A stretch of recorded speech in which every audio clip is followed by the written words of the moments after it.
Kwa majina naitwa Charles Fred, mwalimu msaidizi wa Mashujaa.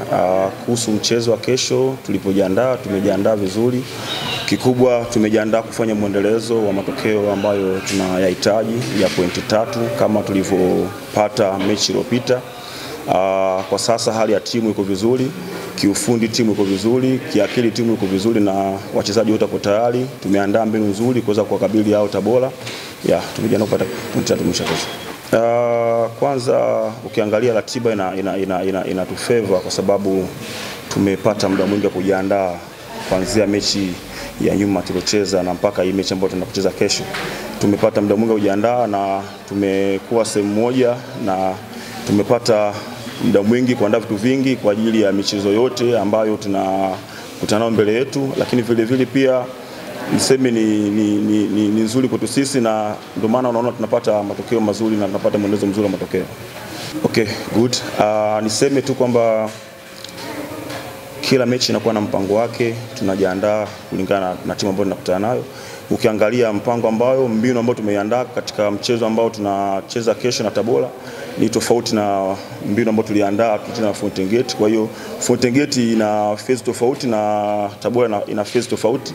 Kwa hiyo mpango ambao tumeuandaa na ukiona hata pia wachezaji unawahitaji. Kwa hiyo kila mpango ambao tunaandaa kuna wachezaji ambao wanahitajika kwenda kwenye mpango. Kwa hiyo hicho kitu tegemea sio kwa mchezo wa kesho tu, mchezo yote ambayo iko mbele kuona wachezaji wakiwa kwenye mpangilio tofauti. Huyu anatumika kesho atumiki. Kwa hiyo huo ni mpango ambao ni kiufundi uko sahihi kwa sababu approaching inamhitaji mchezaji, approaching hamhitaji kila mchezaji. Kwa hiyo unaangalia mchezaji gani ambao unaweza kumtumia na unaweza akakufa kwenye approach ambayo umeitengeneza.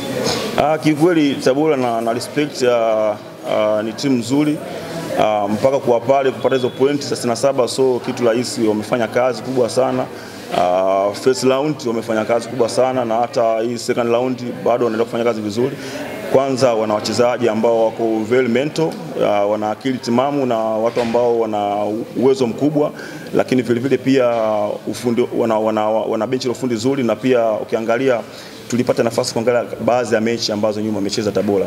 Wapo vizuri organize kwenye defensive, offensive wako vizuri sana. Kwa hiyo unakuta ni timu ambayo imekamilika kiufundi. Kwa hiyo inastahili kuwa na hizo pointi, inastahili kuwa mahali pale kwa sababu ni timu bora na imefanya vitu vikubwa sana. Kwa hiyo ndio maana nikasema kwamba mbinu ambayo tumeiandaa kwenda kuwakabili Tabora tofauti ambayo tuliandaa na Fountain Gate. Kwa hiyo kuna mpango ambao tumeandaa kwa manage kwa ubora ambao nao na pia vile vile tumepanga mpango mzuri kwa manage safu yao ya washambuliaji. Wana safu ya washambuliaji nzuri ambayo ukiangalia ukifanya makosa wanakuadhibu. Kwa hiyo tumeandaa mpango mzuri sana kwa manage vizuri na tumeandaa mpango mzuri kwa manage game nzima kwa ajili ya kuweza kupata faida mchezo wa kesho. Kwanza niseme mpaka sasa hakuna majeruhi, kila wale wachezaji ambao walotumika na ambao kutumika wote wako sawa na wote wako tayari kwa ajili ya mchezo.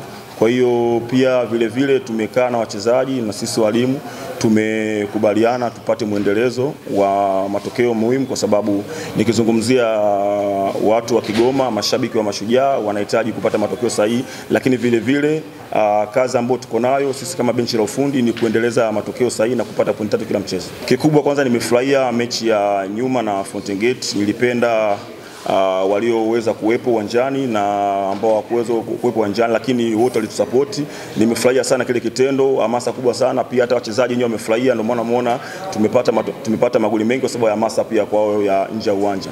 Niseme tu ukija kwenye upande wa psychology, hamasa ni muhimu sana kwa mashabiki ili wachezaji wawe sawa kuna kuweza kucheza vizuri na pia tunategemea mchezo wa kesho wataongezeka zaidi kwa sababu tayari kile ambacho wanakihitaji tumeweza kuwapatia na tunaendelea kuwapatia hata vile vile. Kwa hiyo kesho ategemee kuona mwendelezo mzuri wa timu na performance ya timu nzuri na vile vile pia kupata pointi 3 muhimu kama tulivyopanga hapo mwanzo.